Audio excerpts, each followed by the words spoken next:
Zelenskyy is that we're trying to get him to end a war that he just doesn't want to end. It's like trying to get your kids to go to bed on, it's like, go to bed now. Can I stay up a little bit later? I don't want to go to bed. I'm not tired. Zelensky's not tired.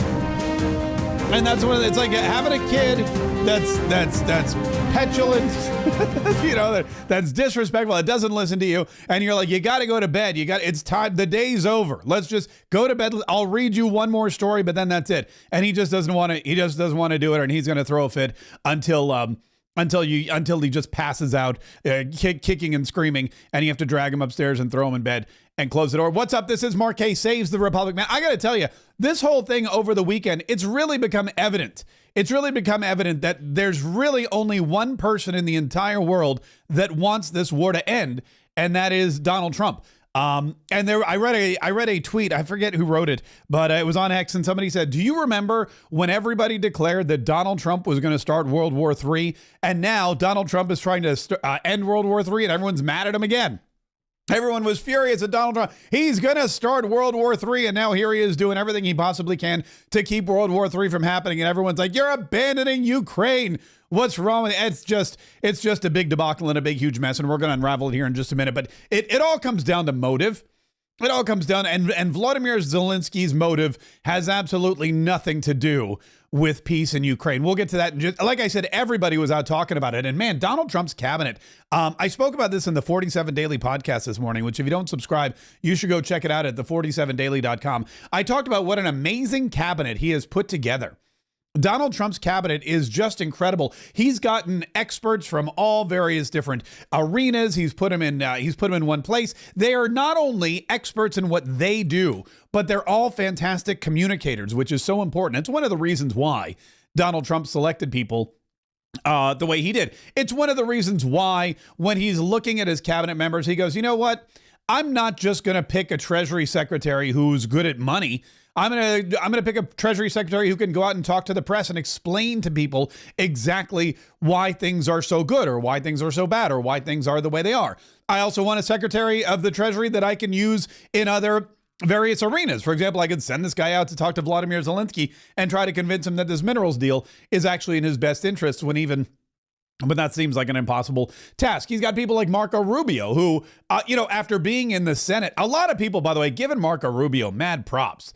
A lot of people are like, Marco Rubio, he was wishy-washy when he was a senator. We weren't really sure he had the chops for the job. He ran against President Donald Trump the first time around, and everyone was like, He lost Florida, his own home state, to President Donald Trump. But now, not only is he an advocate for Trumpism and his America First agenda, but he is turning out to be a really fantastic Secretary of State, somebody with a real grasp on what's going on, someone with fantastic ideas, someone with a backbone to stand up to these people. And again, an expert communicator that you can send out there. Howard Lutnick, the same way. Even, I don't want to praise Mike Johnson, but even Mike Johnson has become a solid spokesperson for Donald Trump's administration. And we'll talk about all that. We'll talk about all that here in just a minute. Plus, Pam Bondi was on with Mark Levin trying to explain away the fact that we still don't have any of these files. And again, nothing against Pam Bondi. She's from Florida. I'm sure she's a lovely person. I know that she was Donald Trump's second choice after Matt Gaetz. I just think, knowing what I know about Matt Gaetz, we would have had these files by now. I'm just saying, not that Pam Bondi's not a good choice for AG. I just think if Matt Gaetz were the Attorney General, we'd have these files I would have read them all. I would have been reading them all weekend long instead of watching, Severance and reruns of Gossip Girl and the Academy Awards. Oh, by the way, I didn't watch a lot of the Academy Awards. I watched the monologue because I wanted to see Conan O'Brien, because I'll admit, I used to be a big Conan O'Brien fan. I thought he was funny. I know a lot of people thought he was weird. He is weird, but I thought he was funny, so I watched a little bit of it here and there. There was one moment on the Academy Awards, and this is the only minute I'm going to play. This is the only minute I'm going to play from the Academy Awards. It's the only part you're going to see from the Oscars, and it was the acceptance speech by Kieran Culkin. And you may remember Kieran Culkin from Home Alone. He played Fuller. He's Macaulay Culkin's younger brother, and I guess they needed somebody to play Fuller, so they're like, grab your brother, throw him in here. And Fuller drank the Pepsi, and he was the kid, like, if he drinks, I don't want to sleep with Fuller. If he drinks too much Pepsi, he's going to wet the bed. And that was his big claim to fame. I think he reprised the role in Home Alone 2, but I'm not really Escape to New York or Lost in New York or whatever it was called. I can't speak to that 100%, but he won the Academy Award yesterday for a movie called A Real Pain. I think is what it was called, A Real Pain. It was about two Jewish cousins who go to Poland to visit a concentration camp and pay honor to their dead grandmother. And it's one of those, like, it's an introspective, doesn't matter. Kieran Culkin won the Academy Award for it. And he I don't know if it was accidental or if it was on purpose. I think he was just telling a story about his wife, but he accidentally promoted good conservative Christian family values while he was accepting his Academy Award. Listen to this. About a year ago, I was on a stage like this, and I very stupidly publicly said that I want a third kid from her because she said if I won the award, she would give me the kid. It turns out she said that because she didn't think I was going to win. And people came up to her and were like, really annoying her. I think it got to her. But anyway, after the show, we're walking through a parking lot. She's holding Emily. We're trying to find our car. Emily, you were there, so you're a witness. And she goes, "Oh, God, I did say that. I guess I owe you a third kid." And I turned to her and I said, "Really, I want 4. And she turned to me. I swear to God this happened. It was just over a year ago. She said, "I will give you 4 when you win an Oscar." I held my hand out. She shook it. And I have not brought it up once until just now. You remember that, honey? You do? Okay. Then I just have this to say to you, Jazz. Love of my life, ye of little faith. No pressure. I love you. I'm really sorry I did this again. And let's get cracking on those kids. What do you say? There you go. So Kieran Culkin, and this is something that you don't see a lot in Hollywood. Hollywood and the entertainment industry, especially music industry, rock stars, pop stars, rap stars, they don't promote families. They don't promote procreation. They don't promote, oh, you know what you should do? You know what would be great as a male is to go out and be fruitful and multiply. What you want to do is you want to have lots of kids. You want to be a father figure. You want to be, that should be a goal in life. Here's a guy who was in Hollywood, probably making some serious bank. He had a nice run on Succession, which was another great show. And now he's won an Academy Award. And typically when you win an Academy Award, the first thought on everyone's mind is, how can I parlay this into my next role? How can I parlay this into even more fame? How can I get back on the stage next year? Where am I going to go party? What magazine is going to want to do a shoot with me? What new agent can I get? Can I get my own product? Is this going to allow me to now produce my own films? All these different thoughts run through your head when you accept an Academy Award. Not Kieran Culkin. He gets up there and he goes, "Oh, this is great. Now I can have more kids with my wife." And that flies right in the face of everything that we know and we hate about Hollywood. You got a bunch of liberal elitists who are all out for themselves, who are promoting the idea of contraception, and especially abortion as contraception and all these other horrible things. And they're promoting and applauding that kind of behavior. And here comes Kieran Culkin going, "I want an Academy Award." Not, "I want to go to Disney World." Not, "I want to go make another movie." Not, "Let's go to the after party." It's, "Hey, let's go home and make some babies." And that is, I think, accidental. I don't think he did that on purpose, but he accidentally promoted some good conservative Christian family values. And a lot of folks on X took notice. I was one of them as well. So, all right, let's get back to Zelenskyy, shall we? So Vladimir Zelenskyy, here's the fallout. Vladimir Zelenskyy, last week, he came to the White House. He came on Friday. And you know the thing by now, the thing with J.D. Vance. J.D. Vance called him on and said, whoa, you didn't even say thank you. And then Vladimir Zelenskyy goes, "What do you want from me?" And then Donald Trump accused him of gambling with World War III and millions of people's lives, all of which was true. Eventually, it just blew up even to a bigger thing, and they threw him out. And Vladimir Zelenskyy left the White House. He went and talked to Brett Baer. He never apologized. He got on a plane. He flew to the UK, and guess what happened at the UK? Keir Starmer, who you may remember was just at the White House last week. Just 2 days before Zelenskyy showed up, there was Keir Starmer, and Keir Starmer was talking to Donald Trump saying, "Hey, we're partners, we're buds, we're going to do this together. We have your back 100%." And then all 2 days later, turned around and gave Zelenskyy $3 billion more. Giving Zelenskyy $3 billion more is like giving Hunter Biden a baggie of crack and a hotel room for the weekend. That's I mean, it's you're feeding into somebody's desire to perpetuate negative behavior. And that's what Keir Starmer did. And he was all proud of it. He was like, we're going to stand by, and we're already talking with President Macron from France, and blah, blah, blah, blah. And then he brought all these other people from all over Europe to London to talk about how they are going to now effectively take over the war in Ukraine, which I'm going to be honest with you, was what Donald Trump wanted all along anyway. Donald Trump repeatedly said, NATO has to step up. Donald Trump repeatedly said, Europe has to step up. Donald Trump repeatedly said, we have an ocean between us. They're there. They should be doing the bulk of this. Their resources should be being sent to Ukraine. They should be working on a peace agreement. They should be working on a ceasefire with Vladimir Putin. Why are we doing it all the way over here in the United States of America? They're there and they're doing nothing. And we've sent $300 billion over to this guy. Half of it, we don't even know what he did with it. We're sending weapons and missiles. He keeps coming here with his hand out, and we're way across the ocean. Plus, we're not really scared of Russia because we know, we can take them. Ukraine cannot. UK cannot. Germany cannot. Poland cannot. All of them together, maybe they could put up a good fight, and that's all that we've been trying to do. So in a way, throwing Vladimir Zelenskyy out of the White House accomplished one thing that Donald Trump was trying to accomplish for a very long time, and that is getting Europe to take some responsibility for Europe. So in that way, mission accomplished. But then the second thing it did is it really showed Vladimir Zelensky's true colors. And Vladimir Zelenskyy is not a guy who wants this war to end. You have to look at everybody's got a motive, okay? And Donald Trump's motive is he doesn't want to send United States troops to fight anywhere. And he's not going to. He doesn't want war to rage. He had no new wars on his first presidency on his watch, and now he wants to bring peace back to the Middle East. He wants to bring peace back to Ukraine. He wants to rebuild Gaza. He wants to do all these fantastic. Next, he'll go after Taiwan. Oh, Donald Trump is a peacemaker.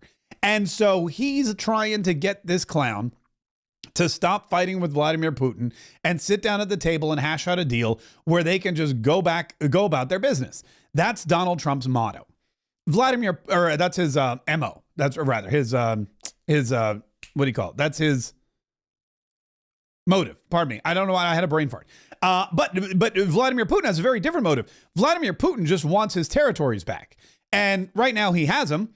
He's going to continue fighting as long as he needs to because he doesn't care. Vladimir Putin doesn't care how many Russian soldiers die. He doesn't care about public sentiment. He doesn't care if Russians are weary of the war effort because they don't actually elect him anyway. I don't know if you know about this, but if you want to talk about free and fair elections, Russia's not the place you're going to find them. So Vladimir Putin, he could do this forever, just does not care. His legacy is going to be that he got Croatia and he got a couple of these other, the Ludansk or Lubnikst or whatever. I don't even know how to pronounce them because there's all consonants and like one vowel. He's going to say, I got all these territories back for Russia and yay me, aren't I great? And it doesn't matter if 1 million Russian soldiers have to die or 2 million. It doesn't matter how much it costs him. His motive is to get those territories back at all cost. And Vladimir Zelenskyy, you would think his motive would be to end the war and to stop the destruction of his country and his killing, but that's not it either. Vladimir Zelenskyy has done nothing to stop the war and everything to exacerbate it. And I firmly believe that when he came over here on Friday and went to the White House, he knew exactly what was going to happen. He had no intention of signing that deal. And when you talk to the people inside, when you hear from the people that were there, it seems clear that, he really didn't ever want to sign that deal. He was not going to negotiate with Donald Trump and J.D. Vance for a minerals raw earth deposit deal because he doesn't want the peace. And that's something that Mike Waltz, National Security Advisor, told CNN over the weekend. What was so, I think, stunning to all of us in the Oval Office was that it was not clear Zelenskyy was going to go to negotiations at all, that he would ever be able to negotiate with Putin, and whether he shared our goal of ending this war. So what I made clear as Secretary Rubio, and I said, look, this cannot proceed, was that this was a huge missed opportunity for him and for his country. He could have left the White House on Friday on the heels of an engagement with President Macron of France, with Prime Minister Starmer of the United Kingdom, where they were talking about European boots on the ground, security guarantees for Ukraine, a positive a positive movement towards ending this war and having Ukraine and the United States being bound together for a generation economically. But what we made clear was that could not proceed, at least for now. And President Trump said in his announcement on X, when President Zelenskyy is ready to truly engage for peace, he's welcome back anytime. But that's not going to happen because that's not what Vladimir Zelenskyy wants. Keep in mind, remember Vladimir Zelenskyy before the war. Pre-war Zelenskyy, if you will. Pre-war Vladimir Zelenskyy was really a nobody. He was this goofy comedian. He voiced Paddington Bear. Is what I don't know if that's true or not. I heard that he was the voice of Paddington Bear, the Ukrainian Paddington Bear. He was on some kind of reality TV show or game show like the X-Files or the X Factor or whatever it's called. And then he became president of the Ukraine. So, it's a natural cause. In fact, but then all he was known for, you may remember this back during impeachment 1.0, Donald Trump made a call to Vladimir Zelenskyy to congratulate him on winning the election in Ukraine. And that was the transcript that the whistleblower claimed showed Donald Trump was asking for a quid pro quo from Vladimir Zelenskyy to share documents about Joe Biden, about Hunter Biden, about Burisma, about all those things that were going on in Ukraine, about Joe Biden coming up and saying, you know what? I said, you got to fire that prosecutor, and son of a bitch, that prosecutor was fired. That's where it all started. That's the only thing we knew about Vladimir Zelenskyy. Fast forward a couple more years. Joe Biden is the president. The botched Afghanistan removal proves to Vladimir Putin that the United States is not going to stand up to anybody. So he's going to go back in and take a little bit more of Ukraine. And keep in mind, the United States of America, to Joe Biden's credit, knew what was going to happen. Even though Joe Biden was a horrible commander in chief, the military still saw what was going on. We still had satellites going. There's hundreds of thousands of Russian troops being amassed on the border with Ukraine. There's lots of weapons and tanks and guns and all kinds of things being amassed on the border of Russia and Ukraine. Do you remember the crematorium trucks? Russia was bringing crematorium trucks to the border because they knew that when their soldiers died, they wouldn't be able to bury them. They would just cremate them. When the crematorium trucks come in, you probably need to realize that there's a war. Vladimir Zelenskyy denied it. He goes, no, there's no war. That'll be fine. We will be, the Russia they're grandstanding. That's what he said. And Joe Biden was like, look, dude, there's going to be a war. You're going to get invaded. And Vladimir Zelenskyy refused to believe it or just didn't want to believe it. And now you have to look at the amazing change in this guy. He went from comedian to zoot suit wearing president that was a bit player in Donald Trump's first impeachment ceremony. And then all of a sudden, when the war started, he threw on the commando gear. He started to become a military leader. And all of a sudden, he was the toast of the town. He was being flown in everywhere to the United States, to Congress. His name became a household name. He was on the news every single night. And you'll notice every single day he started to dress like Snake Eyes from G.I. Joe. He started to wear combat boots wherever he went. He and his wife were put on the cover of Vogue. Billions of dollars was being handed to him for no reason. He would go in and would say, $1 billion, please. And they'd be like, here, take 2, take 3. We'll come back in 6 months. We'll give you 100 billion more. And Zelensky's life and his legacy and his legend and his light have exploded, no pun intended, since this war began. And think about what happens if the war ends. If the war ends, then martial law goes away. There will be an election. Odds are he will lose. He won't even be president anymore. He won't be a comedian. He won't be president. And he won't be some gung-ho war hero that people are throwing cash at. Would you want the war to end? I mean, would you really want the war to end? If your life there are people, and this is something that's hard for people to believe, there are people who benefit from war. Anybody who makes bullets, they're going to benefit from war. People who make the planes, they're going to benefit from war as well. There's a lot of people that benefit from war. And Vladimir Zelenskyy has been one of them. He said yesterday, it was yesterday, I don't know, sometime, he's been going on this European tour and he made a couple comments which are distressing, but prove once again that he has no intention of ending this war. one of the things he said was that he would resign as president if and only if NATO handed him a free membership card. If I am to be changed, and I'll hear, how can I put it? With what's happening with the support to change me, it will not be easy, because it is not enough to simply hold elections. You would need to prevent me from participating in the elections. And it will be a bit more difficult, so they'll have to negotiate with me. And I said that I'm exchanging it for NATO membership. And then it means that I fulfilled my mission. There is NATO. It means I've fulfilled my mission. Okay, so Vladimir, listen to this. This is crazy. Vladimir Zelenskyy said his mission, okay, is not to end the war. It's not to win the war. His mission is to get Ukraine into NATO. Now, if Vladimir Zelenskyy is successful in his mission of getting Ukraine into NATO, then all of a sudden, all of NATO is at war with Russia, because the way NATO works is that all of these countries, which were weaker than Russia, were scared of Russia after World War II. And so they came together, they created this NATO alliance, and the NATO alliance says that if one country is at war, all countries are at war. And if Ukraine, which is not a NATO alliance member, becomes a NATO alliance member, they are at war with Russia. So all of a sudden, boom, it's a trigger. And every single NATO country is now at war with Russia. That is World War III. When 32 countries are fighting, I know there's 192 countries or 93 countries in the world, but when 32 of them are engaged in intercontinental warfare, I would say that constitutes World War III.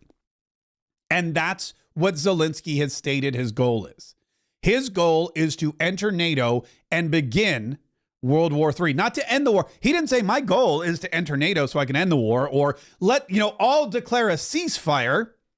I'll end the war with Russia. I'll cede whatever I need to cede so that they withdraw their troops and stop killing us.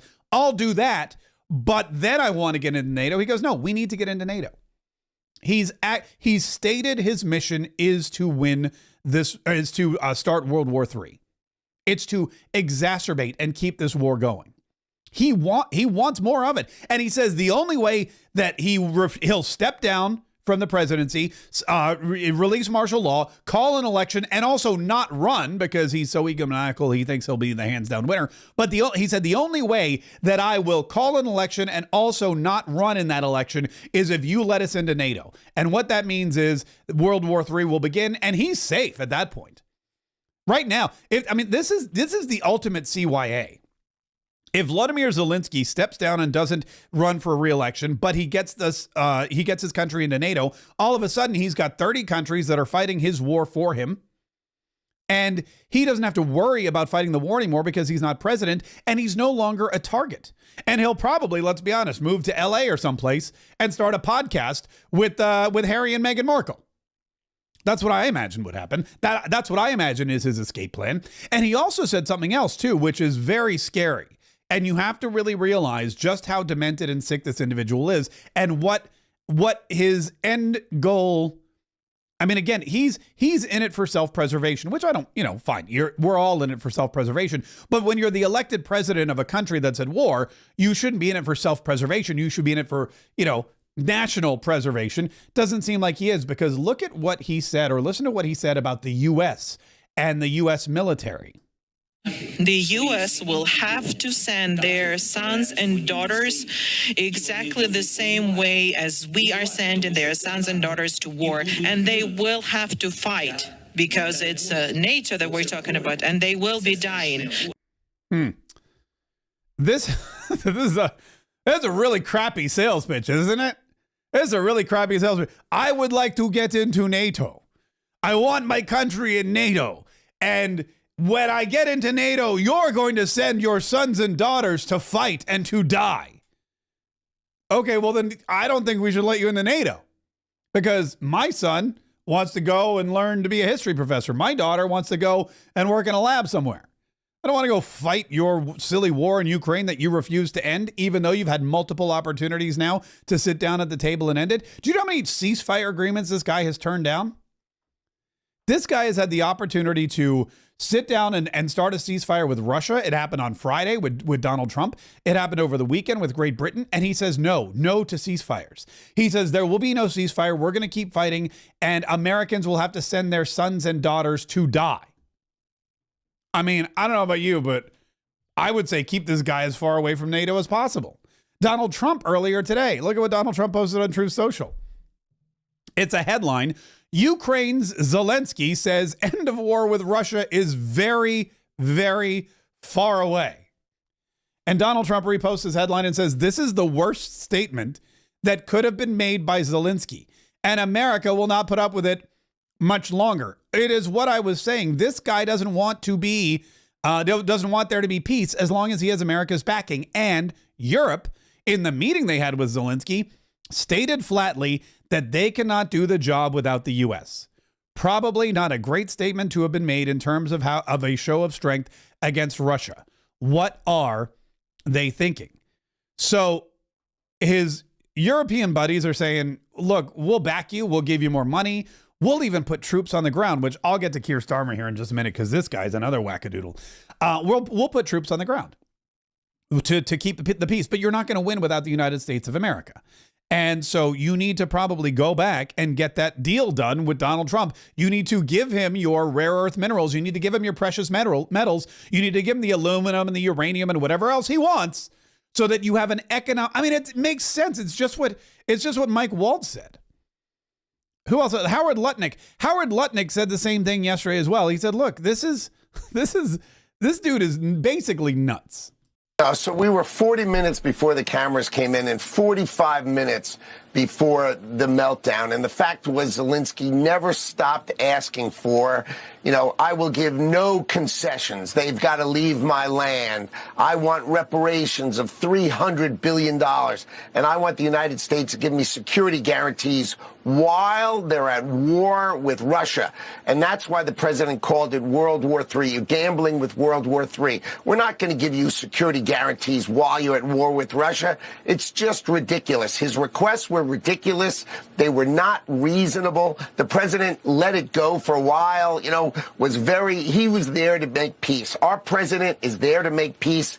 As he said, end the death. And Zelenskyy was not there to make peace. He was there to strike some sort of make-believe bargain that he had in his mind. And eventually that just ran its course. And Donald Trump said, I can't take this nonsense anymore, and made it crystal clear he's the peacemaker. And if Zelensky's not interested in peace, then he should go home and think about it. I'm telling you, they're treating him like a child. If you're not interested, you go home and you think about what you've done. We want peace.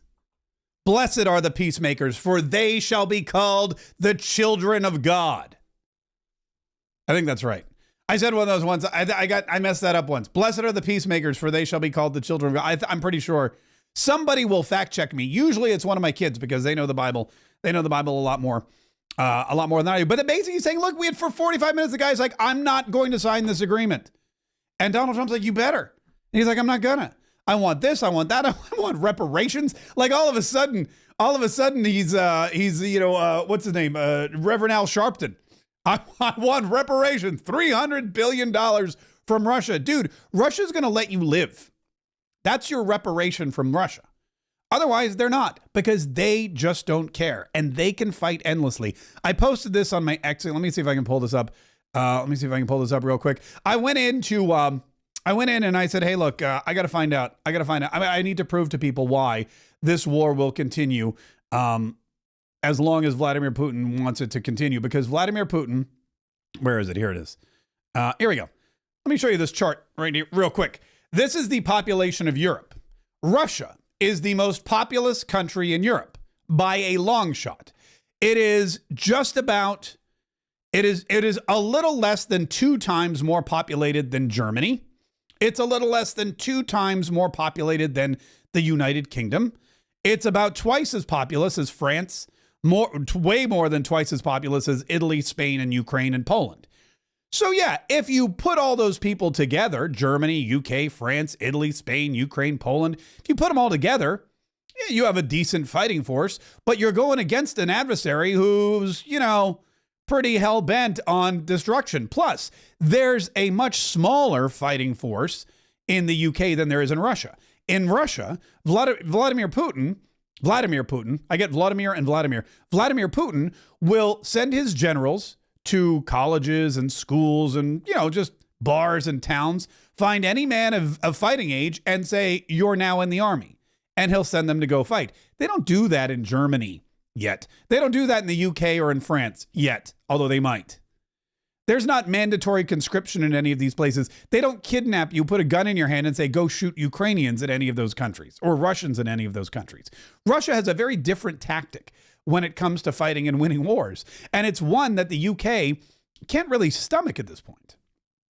And they're not going to. That's why they sent Zelenskyy back to Donald Trump. That's why they said to Zelenskyy, you got to go get the U.S. back on your side. And so far, the guy's not getting the message. Because instead of saying, I'm sorry, I'll sit down with Russia, I want peace, he's saying, you need to send your kids over here to die. The U.S. will have to send their sons and daughters exactly the same way as we are sending their sons and daughters to war. And they will have to fight because it's nature that we're talking about, and they will be dying. Yeah, that's not gonna happen. That's not gonna. U.S. Hold on. Donald Trump is gonna make sure that that's not gonna happen. That's not Donald Trump's way. Donald Trump doesn't send. First of all, he sends drones to take out threats, but he's not going to do that. This is not his war. And he made it very clear to Volodymyr Zelenskyy. He said, look, dude, I made you an offer. You declined. And so basically he's done. In fact, Donald Trump posted on Truth Social this morning. He said, look, there's something we need to focus on. Let's focus on the United States of America. I ran on America first. We're done talking about Zelenskyy. I ran on America first. We're going to go with America first. And he posted this morning. I have it here somewhere. No, hold on. I got to find it. He posted this morning. Look, we need to worry more about the illegal criminals and the illegal criminal aliens that are here in the United States of America. We need to worry about deporting them. We need to worry about protecting our borders. We need to worry about crime on our streets. We need to stop worrying about Vladimir Zelenskyy and Ukraine. And he's 100% accurate about it. That's an accurate statement. He said here, there we go. No, there it is. I'll find it. I got it here somewhere. Oh, here we go. We should spend less time worrying about Putin and more time worrying about migrant rape gangs, drug lords, murderers, and people from mental institutions entering our country so that we don't end up like Europe. Which, I mean, facts. That's just facts right there. You cannot argue with that. Europe has a problem. Europe has a big problem. They've got a problem because they've let in illegal migrants and they're taking over their streets. Just this morning, there was another attack in Germany, another car attack, where 2 people were killed, last I heard, 25 others injured. A car ran into a crowd, much like the attack over Christmas. And it is poignant because there was just an election in Germany, and the America First style party, the Donald Trump MAGA conservatives, you might say, didn't win. They came in second, but the moderate conservative party, they won in Germany. They're the ones who are going to be in control, and they're the ones that are going to continue to allow this kind of migration to happen in their country, and they're going to be the ones that are going to continue to allow this kind of death to happen in their country. They need an overhaul. They need a revamping. They need to do they need to magify their country, but they're not. They're voting for, well, basically wishy-washy, more liberal, center of the road folks than conservatives who are really going to go in there and clean the joint up. And I imagine they're going to probably also work with Zelenskyy to give him more money. Donald Trump's not the only one who got annoyed with Zelenskyy. There's an old report popping up. It's been going around X today from NBC News. Biden lost temper with Zelenskyy in June phone call when Ukrainian leader asked for more aid. This is from October 31st, 2022. It looks like. Biden lost temper with Zelenskyy in June. Biden had barely finished telling Zelenskyy he just greenlighted another $1 billion in military assistance when the Ukrainian president started listing all the additional help he needed. Could you imagine? Somebody comes to you, your neighbor, somebody, you know, one of your kids' father, I don't know, somebody comes to you and says, I'm very distraught. I need money fast. And you go, here, I'll give you $1 billion. He goes, I need more. I need here $1 billion. Fine, I'll take. But then I need $1 billion for this and $1 billion for that. And you're just like, dude, you're going to hang up on him. You're going to kick him out. You're not going to want to talk to him anymore.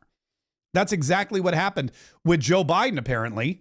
Let's see if is there a video? No, there's no video. That's exactly what happened with Joe Biden back in 2022. And I imagine it didn't just happen one time. Zelenskyy seems like the kind of person that ticks you off repeatedly when you try to, you know, those people that you just try to help and it's just never enough. That's exactly what's going on. And he continues to it's really weird. I guess he just didn't learn the way that you act in regular society, especially when you're looking for favors. Mike Johnson, Speaker of the House of Representatives, I told you as well, he also had a run-in with Zelenskyy when he was in town, and he described it pretty much the same. I mean, everybody's saying the same thing. I have participated in a lot of bilateral meetings in my time with heads of state and other dignitaries. There's always a certain protocol that goes along with this. I've never seen anything like President Zelenskyy's behavior there. He berated and interrupted his host, and instead of expressing gratitude for the extraordinary help that the U.S. has provided his country and effectively helped him stay alive and stay in power. So the way that went down was very disappointing. I hope and pray, frankly, that President Zelenskyy will come to his senses, come back to President Trump, express gratitude as he should, apologize for his behavior there, and accept this mineral rights deal, because that is the best way for us to get to a point of peace over there in that region, and it's in the interest of both countries. It's like, it's like when you see, I don't know, Vladimir Zelenskyy, it's like when you see those people who are on ventilators, but they're still smoking, you know, they have an oxygen tank or whatever. I've seen those people, they walk around with an oxygen tank and they still smoke. And you're like, first of all, you probably shouldn't be smoking, because I imagine that's the reason you need the oxygen tank to begin with. And second of all, it's liquid oxygen and you're lighting a flame near it. Like, there's so many things wrong with this. That's what I think of when I think of Vladimir Zelenskyy. Here's a guy who has the chance to get better, but he doesn't want to. He's like, you know what? It's hopeless at this point. At this point, it's hopeless. So I'm just gonna roll around with my oxygen tank and I'm gonna keep smoking.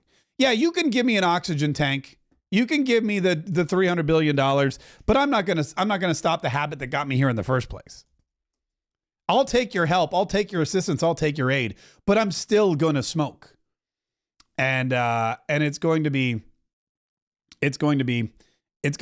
the end of him and his country if he doesn't shape up and change. Listen, we got so much more to talk about today. I can't even imagine how I've been talking about Zelenskyy forever. I did want to talk, by the way, about Keir Starmer and Marco Rubio. So Keir Starmer, I didn't know a lot about him until recently, I'll be honest with you.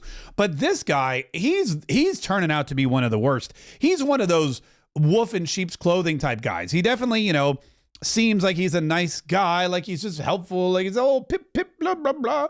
And he said that he's on the side of Great Britain, and he's of course wants to help out. And he came over here and he kissed Donald Trump's grits for a while, and but then he like entertains Vladimir Zelenskyy in Ukraine or in Great Britain, and he gives him more money, and he doubles down on this war effort and his desire to send troops. Listen, this is him talking, I believe, yesterday in Great Britain. First, we will keep the military aid flowing and keep increasing the economic pressure on Russia to strengthen Ukraine now. Second, we agreed that any lasting peace must ensure Ukraine's sovereignty and security, and Ukraine must be at the table. Third, in the event of a peace deal, we will keep boosting Ukraine's own defensive capabilities to deter any future invasion. Fourth, we will go further to develop a coalition of the willing to defend a deal in Ukraine and to guarantee the peace. Not every nation will feel able to contribute, but that can't mean that we sit back. Instead, those willing will intensify planning now with real urgency. The UK is prepared to back this with boots on the ground and planes in the air. Together with others, Europe must do the heavy lifting. But okay, so this guy, Keir Starmer, says, here's our 5-point plan for peace in Ukraine. There must be a peace agreement and Ukraine must have a seat at the table. We will also continue to economically support Ukraine in their efforts to blah, blah, blah. And then he goes on to say, there will be a coalition of the willing. And this coalition of the willing, including the UK, will put boots on the ground and planes in the air, which means he's saying he's sending British troops to Ukraine to fight Russians on the ground and in the air. And this is interesting for a couple of reasons, because this is the same guy that just a few weeks ago put the kibosh on free speech. You may remember J.D. Vance called him out on it. J.D. Vance was in Germany saying, look, even in the UK, you can't pray outside of an abortion clinic because you'll get arrested. You can't post memes. In the UK, they were knocking on people's doors. They were going around and they were snagging cell phones and they were taking people's laptops and they were investigating people because of memes that they posted on social media. It was insane to see. It was like some kind of socialist country. And they thought it was totally normal. Oh, no, we're just protecting people. We're protecting people from being mean. You can't be mean anymore. You can't tell people your opinion anymore in the UK. They shut it down. They send you to jail. They fine you and they send you to jail. Now, I want you to think about this timeline. Keir Starmer comes in, puts the kibosh on free speech and says, if you speak out against something that we don't like or that's not approved, then we will put you in prison. Then fast forward a couple weeks, he goes, we're going to send boots on the ground and planes in the air in Ukraine to fight the Russians. And if you speak out against that, you're going to go to jail. If you speak out against the government and they don't like it, they'll come to your house. They'll knock on your door. They'll grab your cell phone, your laptop. They'll fine you. They'll incarcerate you. That's how it works. The first thing they do is they take away your freedom of speech and they threaten to put you in jail. And then they say, hey, now you're going to go fight for your country wherever we want you to go fight. And if you say no, or if you say this is bad, or if you say you're an idiot, I wish you were never elected prime minister, then you go to jail. Those are your options. Fight the Russians, go to jail. But one of your options is not stay home and make memes and post them on Facebook no matter what. Because free speech is dead in that society, or it's dying in that society. And this is a guy, you listen to him talk, he seems like a normal guy. He seems like a nice guy. He doesn't seem like a socialist, but they never do. They never, ever do. Marco Rubio has done a really fantastic job and again, maybe it's because of his Cuban ancestry. Maybe it's because he's from Florida. Maybe, who knows? But he's really done a fantastic job. And he got the backing of all 99 senators when he was being chosen to be the Secretary of State, and he went in and they had to vote on him. He got 99 votes. I mean, think about that. 99 votes. Every other person, every other nominee that Donald Trump put forward for a cabinet position, I think if it was like 52 to 48, that was considered a massive victory. Marco Rubio rolls in. Everybody votes for the guy because everybody likes the guy. And I'll be honest with you, I kind of like him too. He was on with George Snuffleupagus. And he really handed it to George Snuffleupagus. George Snuffleupagus, and I don't understand the media. I don't understand the media who are taking the side of war. I mean, I do understand why they're doing it, but the left, the media, all these other people, they're saying, I stand with Ukraine. Daryl Hannah, yesterday at the Academy Awards, for some reason, was still like Slava Ukraina. Slava Ukraina right now just means keep fighting. We don't want this to end. And so they're siding with anyone you see on your Facebook page with the little Ukrainian flag. They don't want peace, is what they're saying. And Marco Rubio is like, look, even the UN, I don't understand this. The UN is going against its own, I guess you would say, mission statement. Let me tell you. All right. So do you know what the United Nations resolution was? I'll tell you if you want to hear what it was. It basically said this has been a horrible war. It's time for it to end. The job of the UN is to bring about peace in the world. I thought that's what the UN was created to do, to stop wars and to prevent them. And that's what the resolution did. Was it antagonistic towards the Russians? No. Back to the point. But it also didn't praise the Russians. All it said is, this is a bad war. It needs to end. And by the way, at the Security Council, which has not been widely reported, the first resolution on Ukraine that has passed the Security Council in 3 years passed this week because of the leadership of President Trump. And it's a resolution that says, bad war needs to end. Let's bring the two sides together. That's what the resolution is. Again, what is the United Nations for? Isn't it not a forum to promote peace in the world? And shouldn't our president, shouldn't we all be happy that we have a president who's trying to stop wars and prevent them instead of start them?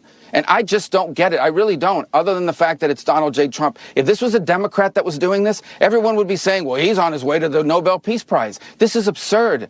We are trying to end a war. You cannot end a war unless both sides come to the table, starting with the Russians. And that is the point the president has made. And we have to do whatever we can to try to bring them to the table to see if it's even possible. I'm not promising you it's possible. I'm not telling you it's 90% likely. I'm saying it's 0% likely if we don't get them to a negotiating table. And the sooner everyone grows up around here and figures out that this is a bad war that's heading in a bad direction with death and destruction and all kinds of dangers surrounding it that could spiral into a broader conflict, the sooner people grow up and realize that, I think the more progress we're going to be able to make. But the president's crystal clear. He campaigned on it, and he's going to govern on it. And that is, he is going to be a president that tries to achieve peace, and he has been very clear this is a war that would have never happened had Donald Trump been in the White House, and it needs to end, and we're going to do everything we can to end it in an enduring and sustainable and fair way. Go Marco Rubio. That's little Marco. That's little Marco Rubio, who ran against President Donald Trump in 2016, lost his own state of Florida, and is now like the number one diplomat in the world, lecturing George Snuffleupagus on diplomacy and what the UN was put in place for and how we're going to end the war in Ukraine. And he's doing a bang-up job. He's doing a fantastic job. There's not one person in this cabinet that I look at and go, man, bad choice, or man, they really have to step up, or man, I mean, when you go across the board, I mean, at the DOD, Pete Hegseth doing a fantastic job. When you look at the Secretary of the Interior, Doug Burgum, awesome dude. Scott Bessent, man, that guy, I can't say enough great things. Howard Lutnick, really, really incredible job. Look at Kristi Noem, working with Tom Homan to make America safe again. I mean, that's another fantastic. Look at Pam Bondi. Oh, wait a minute. Hold on. What? I mean, okay. Pam Bondi's not technically in the cabinet, so we can't. Pam Bondi was on with Mark Levin talking about these Epstein files, which still, yeah, it was a tumultuous week for Pam Bondi. Not really, in my humble opinion, the best, week of her life. The announcement on Jesse Waters' show that she would release the Epstein files on Thursday was exciting. Thursday came around, and guess what happened? The Epstein files were released to a handful of influencers in these nice little binders, and there was no new information in there. That's when we found out, oh, by the way, there's more Epstein files, and they're in New York State.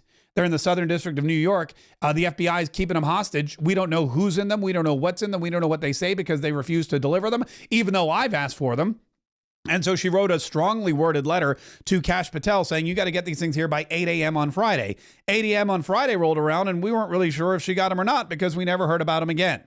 But she was on with Mark Levin, and she claims she apparently now has the files. Here is the next step. We released about 120 pages of documents, and I started asking for these documents right when I came into office. And before Kash Patel was in there. So I ended up getting about 120 pages. We carefully redacted them, of course, to be sure the 254 young girls, women who are victims of sex crimes and sex trafficking, their personal information was redacted and out of there to protect them. So I'm going through it, and I kept saying, there has to be more. There has to be more. I'm assured that's it. Pages. Kash, ask the same question. Carefully redacted. There's no more. I found out, this week that a source told me New York, SDNY, they're sitting on thousands of pages of documents regarding Epstein. Thousands. And of course, you've seen the very strong letter. We will get everything. We will have it in our possession. We will redact it, of course, to protect grand jury information and confidential witnesses, but the American people have a right to know. And Donald Trump is the most transparent president in our nation's history. So not only will America get the full Epstein files, they will get JFK, they will get Martin Luther King. Okay, so Pam Bondi is saying, I have the files. Here's what's going to happen.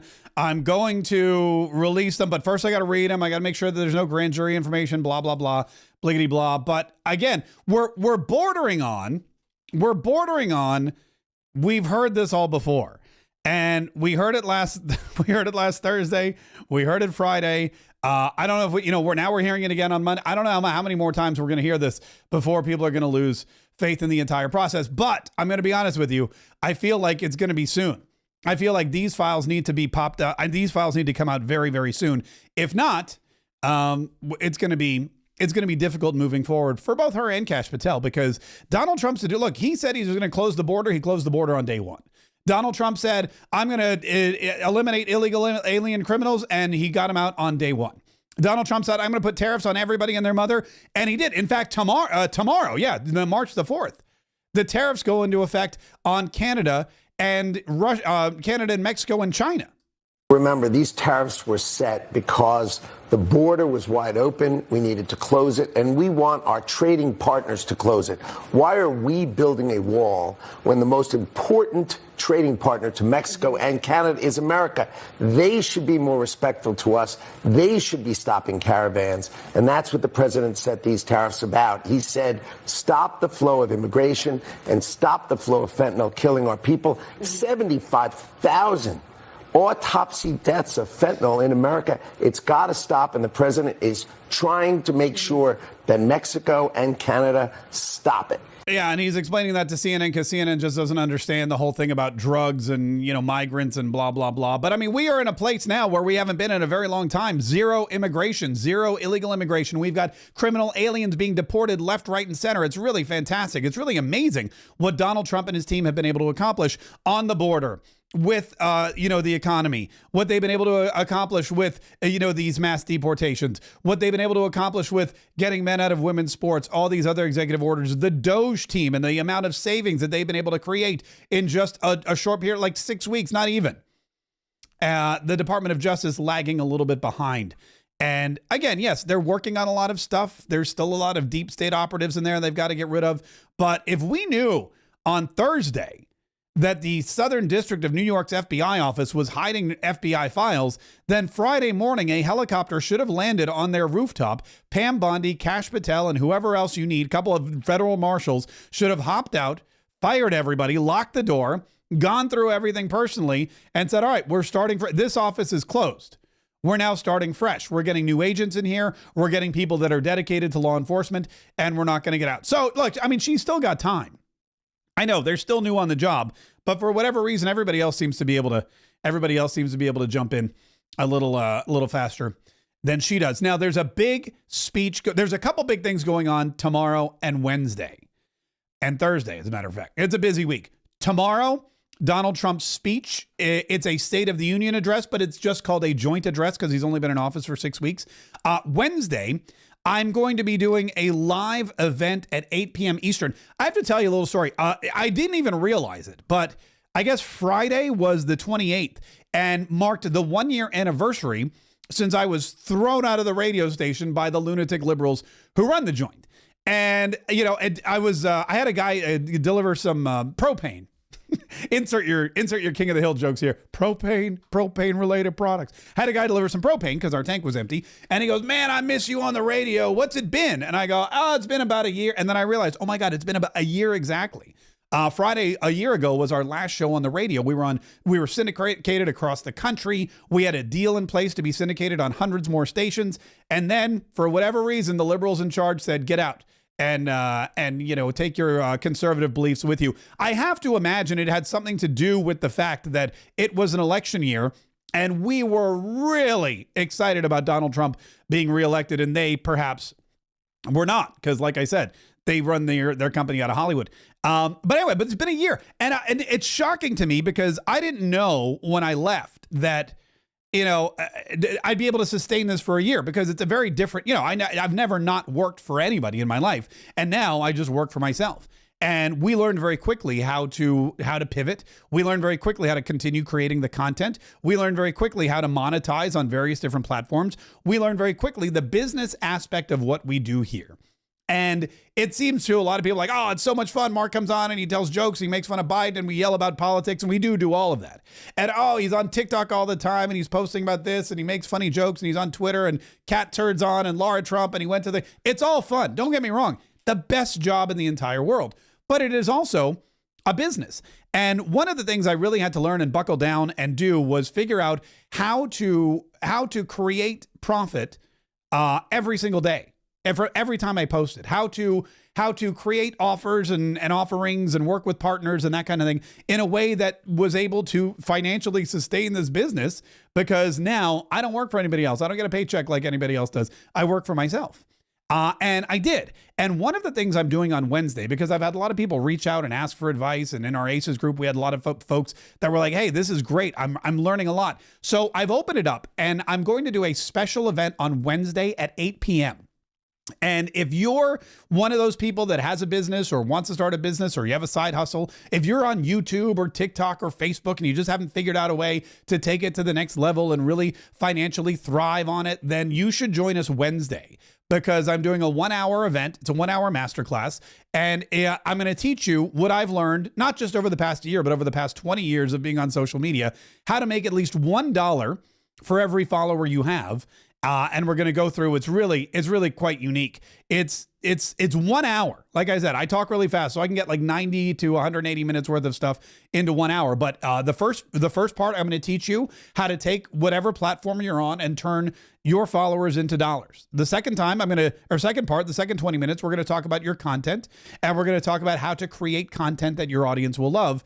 And then we'll show you how to get into a plan of attack where you do it over and over and over again. And you can really not just post for fun, but post for funds and turn your social media marketing into a real profitable part of your business if you're interested in that. If you're not interested in that, don't worry about it. You don't have to join us, but if you would, now this is fun too. What we're going to do in the very last part of this is a content audit.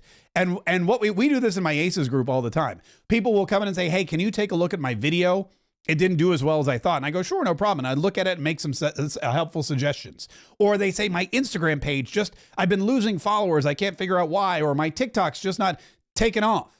And so we'll all look at it together, and I'll give you some suggestions, and I'll show you what I do. And we've had great success with this. People have done a content audit with me, and they have, within a day or two sometimes, gotten 25 times more views than they did on their previous content. So if if you're into social media, if you're looking to build your audience, if you want to use it to market, I would say please join us. It's Wednesday, March the 5th at 8 p.m.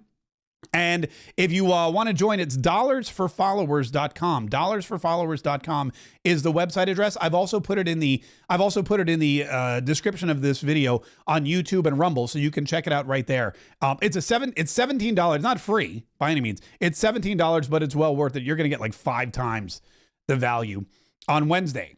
So definitely make plans to join us for that. And now on Tuesday, tomorrow, I will be going live for the joint session of Congress, the State of the Union-ish address, where Donald Trump will be speaking to the nation. And this is at the invitation of the Speaker of the House, Mike Johnson, who, they say that you're supposed to invite the president to give a State of the Union address once every year. And since Donald Trump's just been back in office for a couple of weeks, he, of course, said, yes, I'm going to come do it.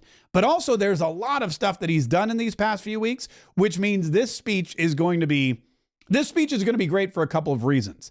And I'll tell you why. Right after Mike Johnson. President Trump is coming in a triumphant return to Congress to address us as the president once again. And in the first month of office, he has accomplished so much that it could fill 3 hours. I suspect he'll speak in a shorter time frame than that. But Maria, there's so much to relay. Normally, at this point in a new president's term, they would not deliver a State of the Union. It would be just simply a joint address as it's entitled. But in this case, it actually will be more like a State of the Union address, because President Trump has such a long series of victories, things that he has done, promises he has kept, and it is putting America back on a strong footing, and we can't wait to welcome him back to the chamber. And that's going to be like 20, not even 20, well, a little over 24 hours from now. Now, the exciting thing about this is that Donald Trump is going to have a majority of the attendees on his side. The Senate has a strong majority. The House of Representatives has a small majority. The Supreme Court will be there. They don't typically react except for Neil Gorsuch, or what's his name that one year? Samuel Alito, that one year, who mouthed the words, "That's not true," when Barack Obama was lying to the nation. But when you look at it, it's going to be a fantastic address, not just because of the support that Donald Trump has in the chamber, but also nationwide. I mean, Donald Trump is hands down one of the most successful presidents this early on in his presidency.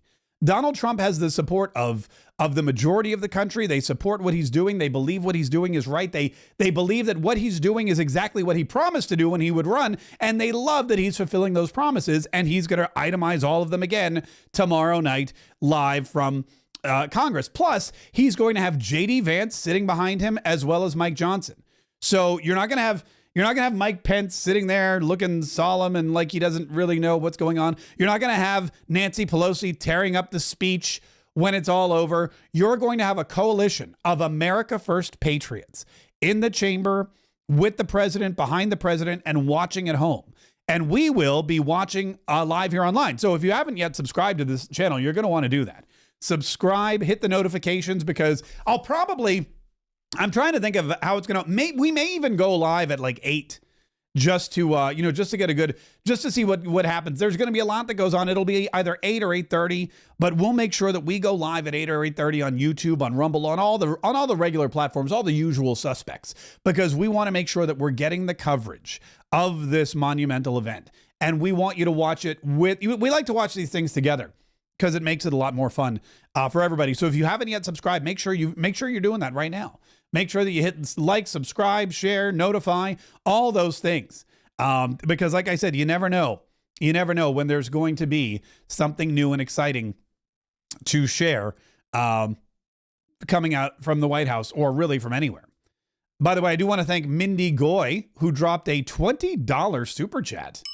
Mindy, thank you so much. Mindy wrote, "Still can't believe what happened to you a year ago. I am so glad you are back stronger than ever. Fun memories in the past, but better things are still coming." Mindy, thank you so much. I appreciate that, and I agree with you wholeheartedly. And we appreciate the $20 anniversary super chat, even though it's an anniversary of something we never thought we'd be celebrating. But hey, you know what? It's the end of one thing, the beginning of another. When God closes a window, he opens a door. Or no, when he shuts a door, he throws you through the window. That's something I'm paraphrasing. But Minnie, that is very generous of you. Thank you so much for the $20 super chat. That will go a long way, again, to continuing the growth of the media empire. And also, look, this is something else that's exciting. We're always trying to do new and exciting things that we know you guys are going to enjoy. We're always trying to bring you more information and more entertainment and more excitement. And one of the ways that we do that is through stuff like the Patriot Club, which we're going to kick off here in just a minute with an after party. In fact, I'm going to do that right now. So in the meantime, thank you so much for tuning in. Thanks for listening. Again, don't forget to subscribe. Tell iTunes you want this podcast every single day. The minute I publish it, you want it on your phone, dadgummit, and you won't take no for an answer. And continue to stay informed, stay inspired. I'll do my part. All you got to do is tune in and listen every single day, because it's an ongoing battle. It's a never-ending fight. And it's going to take all of us to remain vigilant if we are going to save the Republic. What an exciting show. Hey, thanks, guys. The after party begins in 3 minutes. See you tomorrow.